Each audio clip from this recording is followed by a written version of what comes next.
If we are to understand the meaning of Karbala, we need to take it out of an Iraqi context, out of a Shia context, out of a Muslim context, and to see it as a piece profoundly of human drama. As a community, we have a history. We didn't just start with our own generation, and we can look back into how other human beings lived the human project. We can take examples from them. We can also take warnings from them.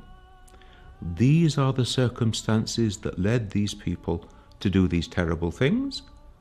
This is the person who in this situation responded in this wonderful and noble way. I, as a Christian, would also want to take my own lessons in remembering the events of Karbala. To understand the importance of Imam Hussein, we need to go back to the time of the Prophet himself, because the Prophet designates his successor as Ali to lead the community. And so we start to establish a principle of God deciding who should be the leader of the community. Everybody accepts that Yazid is a very bad example of Muslim life, let alone of Muslim leadership. He openly disobeyed the commands of God. He openly disobeyed the Sharia. So it's a crisis of leadership and a crisis of deciding how are you going to respond when injustice and tyranny is facing you.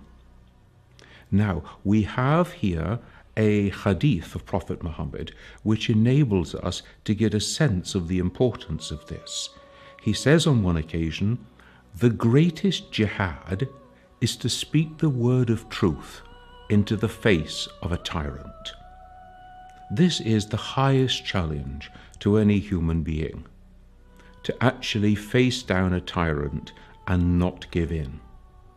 So this is what's going on in the mind of Hussein in Medina with his community, and he knows that in a very short period of time he is going to be faced with the demand to make an oath of allegiance to Yazid, who he knows to be a totally unworthy person to lead the community. Something dramatic has happened in the Muslim community at this stage.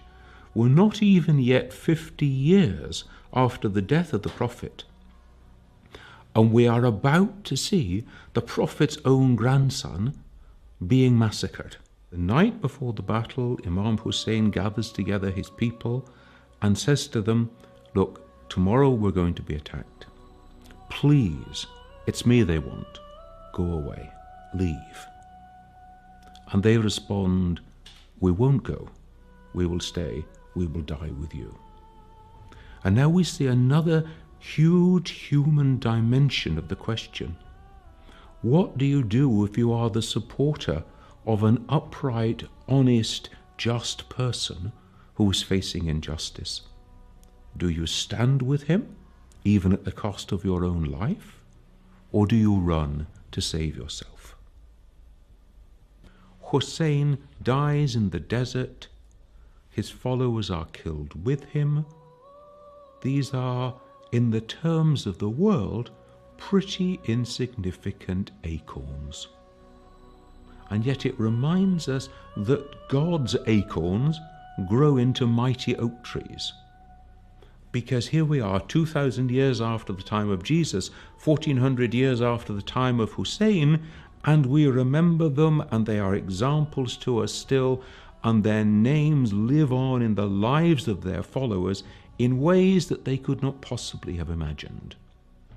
And it reminds us then, in our life of faith, what matters is not the impact that we have, how can we measure it, but how faithful are we to what God calls us to do and to plant, in the trust that the acorn that we plant today, however small it may be, in God's good grace and in God's good time, can grow into a mighty oak.